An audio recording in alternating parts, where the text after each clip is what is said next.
Welcome back. The leader of the Governors Forum of the People's Democratic Party, Senator Mohammed Bala, is making allegation at the federal government. I don't really think what he's crying over is something that he should cry over. If you put your house in order, it's difficult for people to come in and destroy your home. It's the way you lead your home that people will take it, either for good or for bad. He said that there are intimidation from the ruling party, they are cajoling. He said, but he thanks God that the member of his party are standing strong. I don't know why he's crying. And there's something you normally say. It's a game of politics. Everybody's playing it. Do you think what he's crying over is...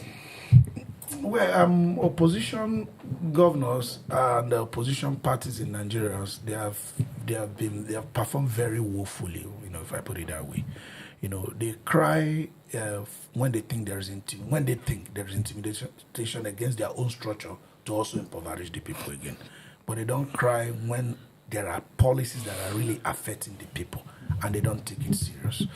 If his cry is for the sufferance of the people repeatedly. I've not seen this governors forum met and all they are churning out is about the people. It's about to safeguard their party, how to do their interests, how the presidency is cajoling them to cross over and all that. Let me read what he said. Let me just go through it very briefly. As governors, their interests as governors, we have gone through a lot, but Nigerians have gone through more. Far more. There are so many booty traps. Our roads have too many booty traps. In those political movements that have been done, today we have been bombarded by the issue of coalition defection, a gale of defection that is even affecting some of our members. Yes, we are not saying they shouldn't cry. We are not saying they shouldn't speak. We would like if they can have this same momentum in defending the people. Do you understand? This is not to give credit to the federal government, which could also be doing what they are being accused of. It's possible they are doing that. But we want these people, even at their level, the mantle they have is even big enough. The mantle they have is big enough. You find out that even in their own state, the opposition in their own state is also crying against them. The same thing they are shouting, they are doing it in their states. And their people are also even crying yes, against them because they've not seen development in They've not seen development. You just asked a while ago in our last section that what OTU is doing in the Abia state and probably what Mba is doing in Imo state. Maybe people say, maybe Oba in Kaduna or things like that because of uniformity of development in our cross-border, things like that, that you can't hear any state where things are coming up. But all of them are crying politically. This is halfway into the tenure. Both governors, president, party officials, all of them are already preoccupied by persecution, coalition, elections. Instead of governance. The campaign, instead of governance. He didn't even repudiate them to focus on governance. No. At the end of all this, I didn't say you should focus on governance. It's only begging them not that saying, some of our members are still standing. Of course, he thinks they are standing. but he does stand. Some are moving already. So it's about them. Yeah, not about the people. Eli, these governors, the same trajectory, the same behavioral pattern, the same actions, they don't ever change. OT has shown us right now that you don't have to be talking about politics. Apart from the national issues the OT had with Abure, but it has always been about Abia. Now, how can they change this narrative and stop crying wolf when there's no wolf? When the people they are governing understand that these people's interest is personal interest, not the interest of the state, and begin to prepare and make them understand that they will not even be voted back again, not even their anointed candidates, I think they will sit up. You've just said something. The Enugu state is enjoying it today. Abia state is enjoying it today. I don't think they will need any too much English to tell their people to see what they have done with the resources entrusted into their hands. We have governors who, of course, like he has rightly said, the people of the state cannot even say this is what we've achieved under this administration. And what they are crying for is how some of them are moving from one party to another, and they feel it's a tactical approach to this. And what is it for?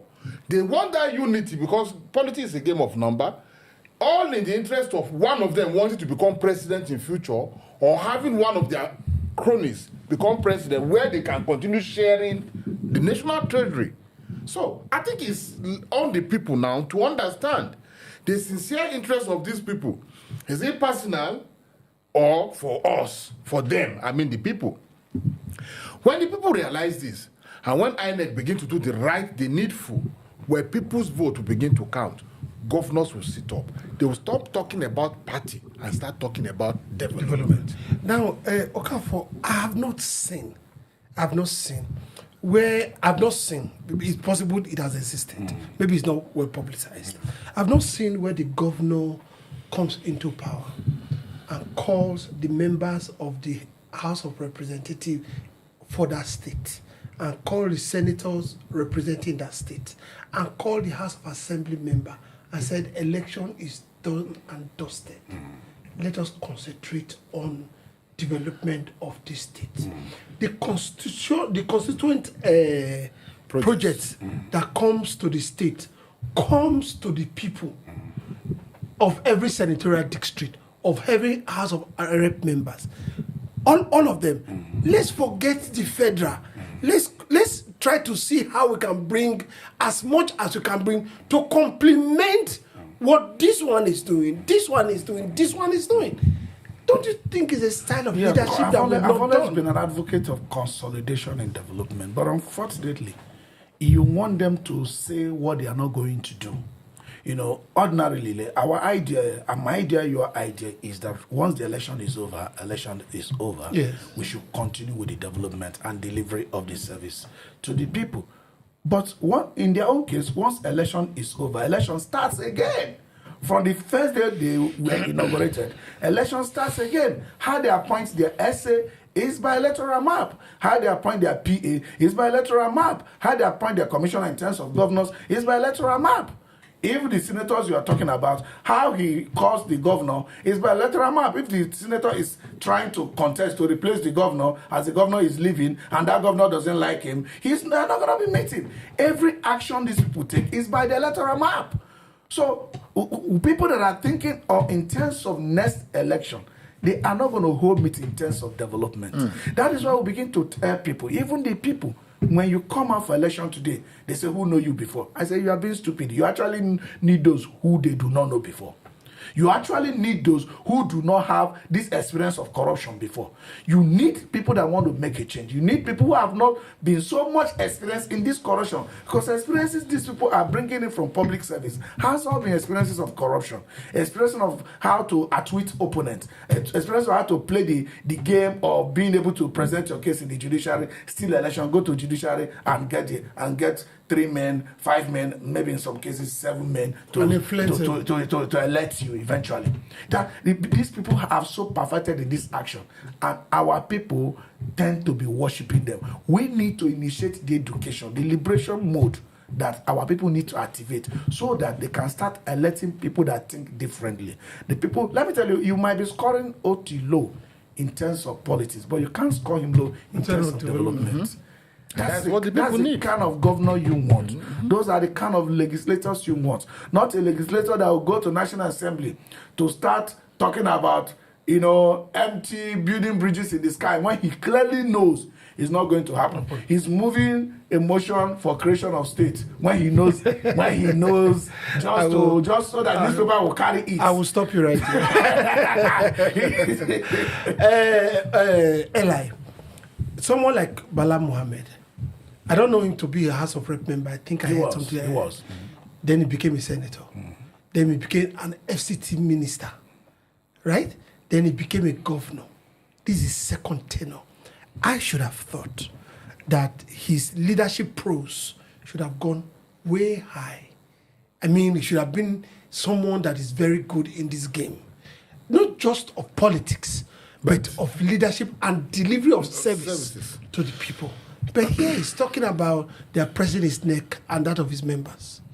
Do you think he has learned anything good? If he has learned? Yes. No, he's teaching. Bala Mohammed, who is he learning from? Who is he to learn from? You or I? No, whether he has learned to now start dissipating the things he has learned. Do you realize that Bala Mohammed, by the ranking of Nigerian political elites, the way they think, should be thinking of if the North is going to present somebody for presidency, that is what he should be eyeing by now? Who told you he's not eyeing it? Okay, fine. Not by what he has done. Just like Mohammed Makarfi, former Kaduna State governor. Just like Goodluck Jonathan and God bless his soul, Yar'Adua. Those were men that came up when elected. And like the question you initially asked, kept us aside behind them. Political interest, party interest. And what they had was the interest of the people, how they would develop the state. Even the present Kaduna State governor, El-Rufai divided Kaduna State into two sections in terms of religion and ethnicity. And so he concentrated more on one side, developing it. Ubasani today, I'm not really one of his serious fans, but Ubasani today turned it around. When last we hear about attacks in Kaduna? When the governor now interest is everybody, he's not showing the daredevils how he hated this section and liked this section. So he made them understand that he's protecting all are his own.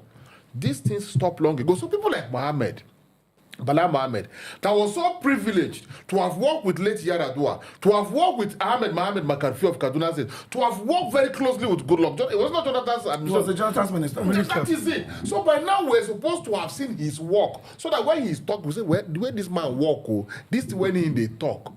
If his people or him get it, the country will be like this, like his state. It's unfortunate. Even him is a failure.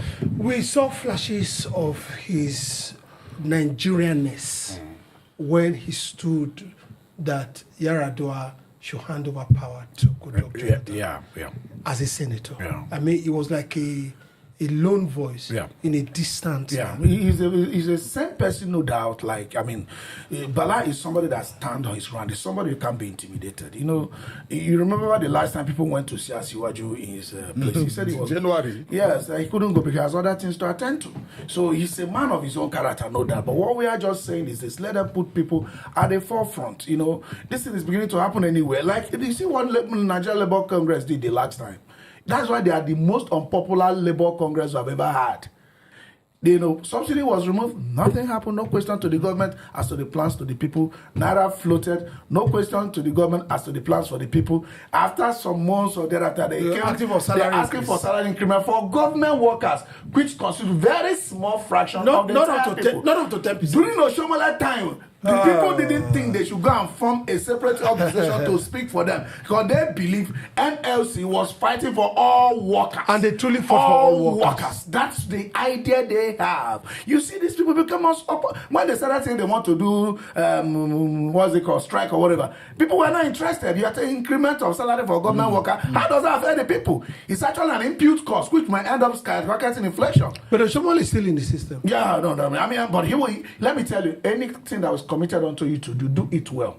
Oshomola is not the Labour leader for today. He's a senator. He's doing his job as a senator. But he still says he's a Labour leader. Well, I'm a Labour leader, but he's not the NLC president. He's not the NLC president. Yes. But I've never seen him speak on the good side of He has primary objective, which is to work as a senator. Yes, to work as a senator. You are a Labour leader, but your primary objective here is to anchor what we're doing on this section. That's what you should focus on. Look at Oshomola has paid you. All right. We want the governor, His Excellency Mohammed Bala, to show some way of leadership in PDP and not start crying for the opposition. The moment you are crying, it shows that you are weak. That's the real truth. It's a sign of weakness. So stand up to the face of these people you think are bullies and tell them your bully stops now. We'll be right back on News Insight.